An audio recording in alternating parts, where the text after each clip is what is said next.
নমস্কাৰ মৰম বনিমীসকল তোমালোকৰ মৰমৰ চেনেল ভাৰতী এডুকেশ্যন এণ্ড ইনফৰ্মাই সকলোকে প্ৰথমতে স্বাগতম জনাইছোঁ।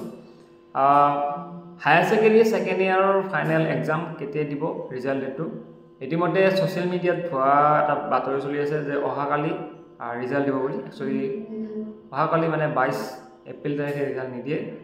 মই যিখিনি ডাটা পাইছোঁ সম্পূৰ্ণ ফেক হয় আৰু যিখিনি মই বৰ্ডৰ পৰা হওক বা যিখিনি ডাটা পাইছোঁ মই সেইখিনি মই তোমালোকক ক'ব বিচাৰিছোঁ যে তোমালোকৰ ৰিজাল্টটো এইটো মাহৰ ভিতৰতে দিব আৰু যদি এইটো মাহৰ ভিতৰত যদি দিব নোৱাৰে তেনেহ'লে মে' মাহৰ ফাৰ্ষ্ট উইকত দিব পাৰে। কাৰণ কিয় তোমালোকে নিশ্চয় জানা ইলেকশ্যন চলি আছে, ইলেকশ্যনৰ সময়ত ডাইৰেক্ট ৰিজাল্ট ডিক্লেয়াৰ কৰাটো অসম্ভৱ হৈ পৰিব। চ' সেইটোৰ কাৰণে তোমালোকে এইকেইদিন অলপ অপেক্ষা কৰা আৰু কিবা আপডেট অহাৰ লগে লগে তোমালোকে পাই যাবা।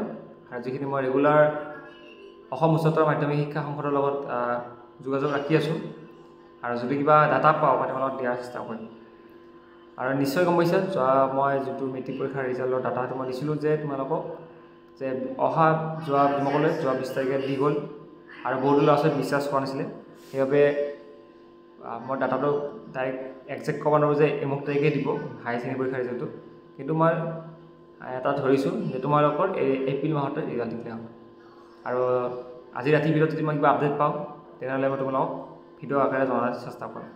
আৰু ভিডিঅ' চাই ভাল লাগে লাইক কমেণ্ট কৰিব, চেনেলটো পাৰিলে ছাবস্ক্ৰাইব কৰি ৰাখিব, কাৰণ লগে লগে আমি আপডেট আহিলে আমি সৰ্বপ্ৰথমত অসমৰ ভিতৰত যদি সৰ্বপ্ৰথম নিউজ দিওঁ তেনেহ'লে আমাৰ এইটো চেনেলৰ পৰা দিয়া হয়। Thank you so' much.